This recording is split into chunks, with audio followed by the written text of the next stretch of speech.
اللهم لك الحمد اللهم لك الحمد اللهم لك الحمد اللهم لك الحمد أنت نور السماوات والأرضين ومن فيهن ولك الحمد سبحان اللہ.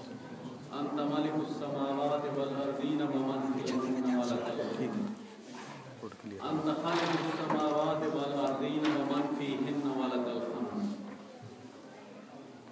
أنت ملك السماوات والأرضين ومن فيهن ولك الحمد اللهم لك الحمد اللهم لك الحمد اللهم لك الحمد اللهم لك الحمد كله ولك الشكر كله هذا شهر مبارك ولك الحمد هذا يوم مبارك ولك الحمد هذا ساعة مبارك ولك الحمد اللهم صل وسلم وبارك على سيدنا ونبينا محمد صاحب الحوض الكوثر وصاحب الشفاعة والسلام على آله الطيبين الطاهرين وعلى أصحاب الهادين المهديين الراشدين المسترشدين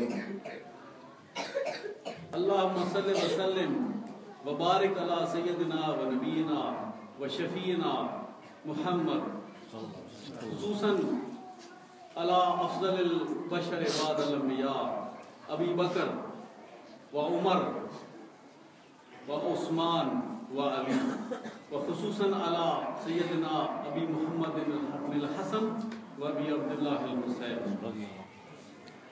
وعلى أمهما سيدة النساء بتول الزهراء سلام الله عليها.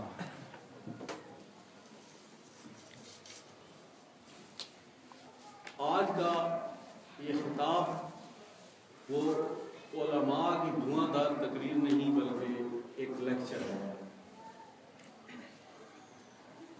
یہ باتیں سمجھنے والی ہیں اور سمجھانے والی ہیں. سبحان اللہ.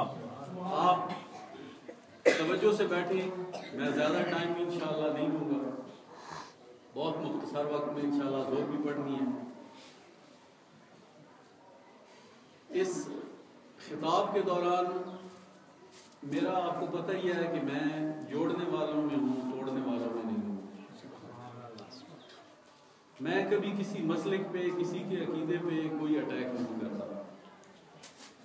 اور اللہ رب العزت کا کرم اور آقا علیہ الصلوۃ والسلام کی نالین پاک کی خیرات سے ایک اس چیز کا بھی ایک مجھے فیض عطا ہوا ہے کہ بعض جو دوست بھولے بھٹکے تھے, راہ بھول چکے تھے, گمراہ ہو چکے تھے, اللہ نے ان کو ہدایت دی.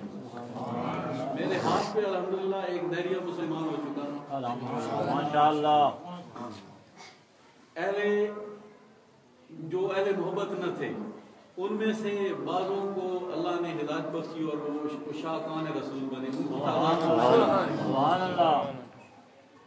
اہل تشریح حضرات بھی عقیدت مند ہیں اور کئی ایسے ہیں جن کو اللہ نے ہدایت بخشی اور وہ اپنی محافل میں مجالس میں سیدنا ابو بکر, عمر اور عثمان و علی کا ذکر کر رہے ہیں. سبحان اللہ. حضرت عائشہ کی حدیثیں بیان کر رہے ہیں. سبحان اللہ. اور کچھ آپ لوگوں نے دیکھے بھی ہوں گے ایسے میرے ساتھی جو پہلے کسی اور راہ پہ تھے, اب وہ شاکان رسول ہیں. لیکن ریفرنس کے طور پہ میں مولوی کا لفظ استعمال کروں گا, مجبوراً حوالہ دینا پڑ رہا ہے. لیکن وہ مولوی آپ نہ سمجھ لیجیے کہ ہمارے قبلہ قاری صاحب یہ ہمارے استاد ہیں, بلکہ یہ تو ہمارا چلتا پھرتا قرآن ہے. ان کے بغیر میں تو خطاب ہی نہیں کر سکتا. جہاں بھولتا ہوں یہ مجھے بتا رہے ہیں. ایک اور آپ ہم نے اضافہ دیکھا اپنے ستاروں میں. پھر ہمارے قبلہ صوفی صاحب یہ بھی ہمارے استاد ہیں, یہ بھی ہمارے استاد ہیں. آپ انہی استادوں کا پڑھا ہوا تو آپ کو بیان کر رہے ہیں. لیکن مولوی سے مراد یہ نہیں, مولوی سے مراد وہ ہے جو اہل محبت نہیں. ماشاءاللہ. تو میں اگر ایسا کوئی لفظ استعمال کروں تو آپ ذرا خیال رکھیے گا کہ میں کیا بات کر رہا ہوں, میں کس مولوی کی بات کر رہا ہوں. ماشاءاللہ. تو اب ہم اصل خطاب کی طرف لوٹتے ہیں. تو ارشاد باری تعالیٰ ہوا. یہ بھی اللہ کا کرم ہے کہ کچھ دوستوں نے آج سے 4 مہینے 5 مہینے پہلے مجھے فون کیا یہاں سے کہ یہ ہمارا مسئلہ ہے کہ آقا علیہ السلام کے بارے میں کچھ لوگ بیان کر رہے ہیں کہ جی وہ یہاں سے معاذ اللہ ثم معاذ اللہ کہ عطا فرما گئے، بس چلے گئے، اب کچھ باقی نہیں۔ میری تو زبان بھی ساتھ نہیں دیتی کہ خاک میں مل گئے۔ اللہ ایسا کہنے والوں کو خاک میں ملا، وہ بھی خاک میں ملے۔ اللہ ایسا کہنے والوں کو خاک میں ملے۔ تو انہوں نے مجھ سے سوال پوچھا، پھر یہاں بھی میں آیا تو یہی سوال ہوا، تو میں نے کہا اللہ نے چاہا تو میں اسی کو کلیئر کر دوں گا۔ آج میں نے منتخب ہی اسی موضوع کو کیا۔ ماشاءاللہ ماشاءاللہ۔ تو جو عنوان رکھا وہ ہم نے سورہ حجرات کی آیت نمبر 7، اگر آپ لوگ لکھ رہے ہیں تو لکھتے جائیں، جو ریکارڈ کر رہے ہیں وہ یاد کر لیں۔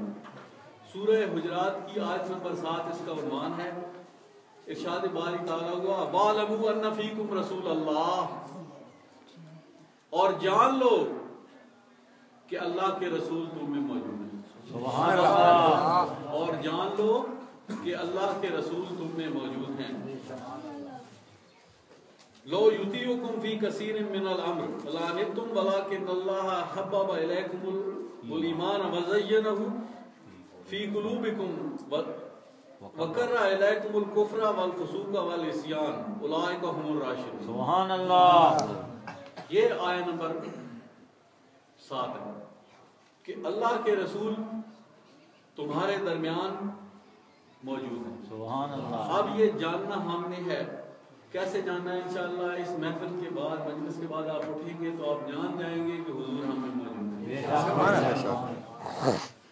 ویسے تو قرآن کا ہر لفظ بھی ہمارے لیے اہم ہے۔ اللہ کا کلام، یار کا خط یار کے نام، کوئی بات تو ہے ہی نہیں، سارا ہی اہم ہے۔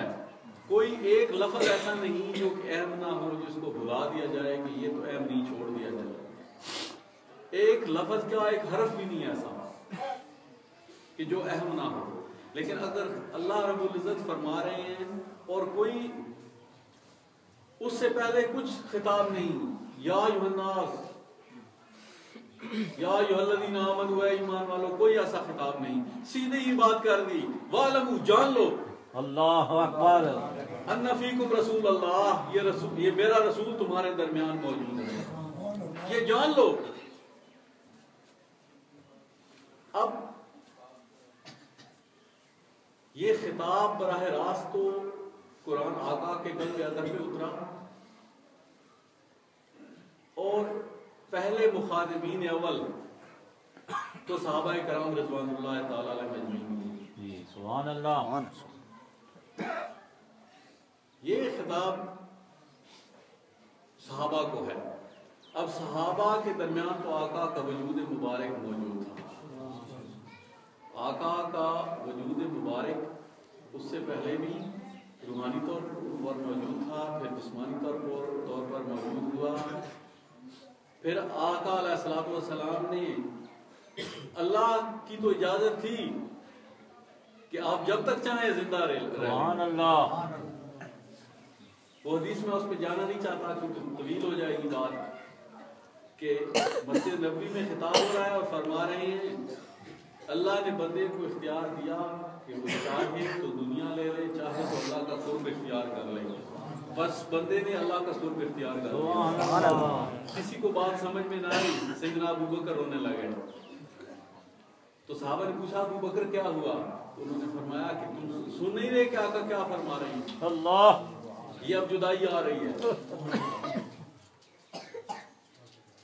اللہ کی طرف سے تو اجازت تھی جب تک چاہیں اس دنیا میں آپ حیات رہیں، لیکن بندے نے، اللہ کا دین مکمل ہو چکا تھا، اللہ کا قرب اختیار کر لیا، آقا کی واپسی کی تیاری ہوئی۔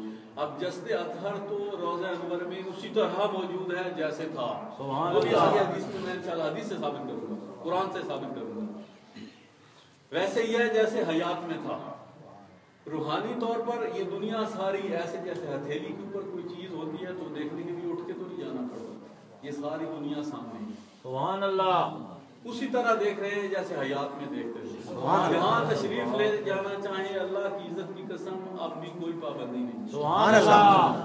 میں ایسے لوگوں کو جانتا ہوں جن کو آقا خواب میں ملے ہیں، اور میں ایسوں کو بھی جانتا ہوں کہ جس کو آقا نے دیدار کرایا۔ نعرہ تکبیر، نعرہ رسالہ، جشن عید میلاد النبی، خانہ عالیہ جمی شریف۔ امام موسی ڈلنے والی چادر ثبوت ہے ماشاءاللہ آپ کے کندھوں پہ تھی خواب میں سبحان اللہ تو سیری اٹھے تو وجود پہ تھی اٹھے تو ان کی چارپائی کے ارد گرد آقا کے آسا مبارک کے نشان بھی لگے وہ رات کو کون تھا وہ میرا مصطفیٰ تھا آپ بھی ایسے ہیں خوش نصیب جن کو وہ ظاہری حیات میں اب بھی مل جاتے ہیں بس یہ دل صاف ہو ملنے والا ہو ان کو اب بھی ملتے ہیں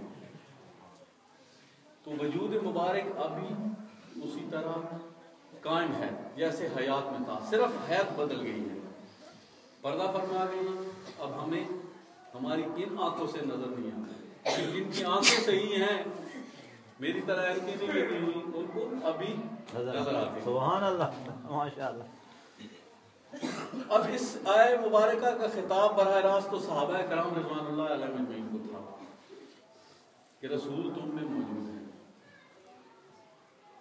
اب اعتراض کرنے والے یہ جب آپ سنائیں گے تو اعتراض کریں گے یہ اگلی بات آپ یاد رکھنی ہے کہ یہ بات تو صحابہ کے لیے تھی ہمارے لیے نہیں ہے اگر ہم یہ قرآن کے اصول لاگو کریں تو قرآن کے ساتھ یہ کفر ہو جائے گا بے شک قرآن کا 1400 سال میں نہ ایک لفظ تبدیل ہوا ہے نہ حرف تبدیل ہوا ہے نہ معنی تبدیل ہوا ہے بے شک جو معنی اس وقت تھا آج بھی وہی معنی بے شک اگر یہ اصول لگانا ہے میرے بھائی تو پھر نماز کا حکم بھی صحابہ کو تھا واقعی الصلاۃ وآتوا الزکوٰۃ زکوٰۃ بھی ان کے لیے تھی پھر حج بھی ان کے لیے تھا پھر اور رمضان کا روزہ بھی ان کے لیے تھا ہماری تو چھٹی ہو گئی نا ہمیں کیا ضرورت ہے حکم مخاطبین اول کو تھا لیکن وہ امت میں منتقل ہو گیا سبحان اللہ وہ جیسے صحابہ کے لیے تھا ایسا ہی ہمارے لیے ہے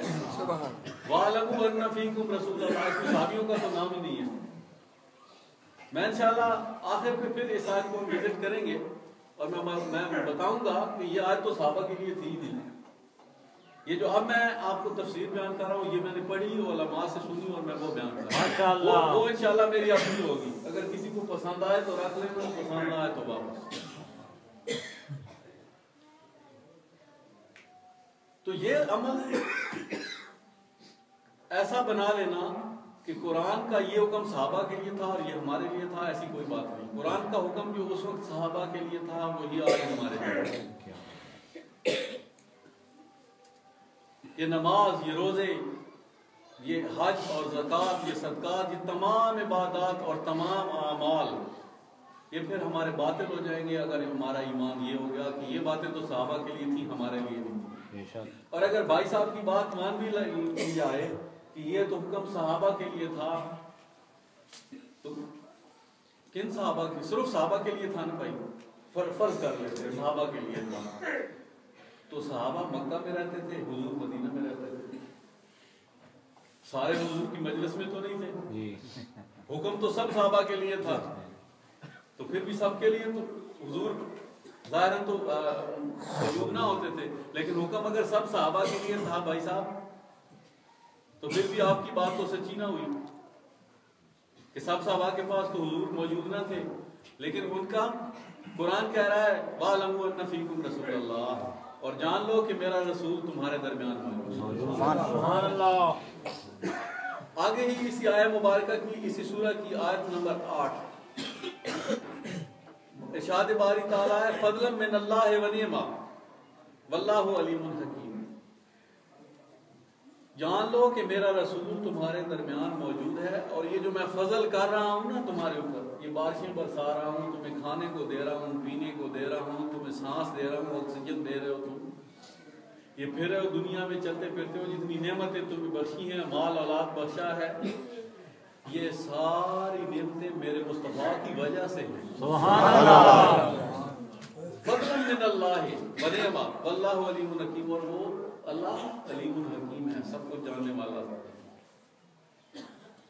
سب کچھ اس کے علم میں ہے اور یہ میرا فضل کیوں ہے تم پہ کہ میرا رسول تم میں ہے پھر آگے سورہ آل عمران کی آیت نمبر 101 وَكَيْفَ تَكْفُرُونَ وَأَنْتُمْ تُتْلَىٰ عَلَيْكُمْ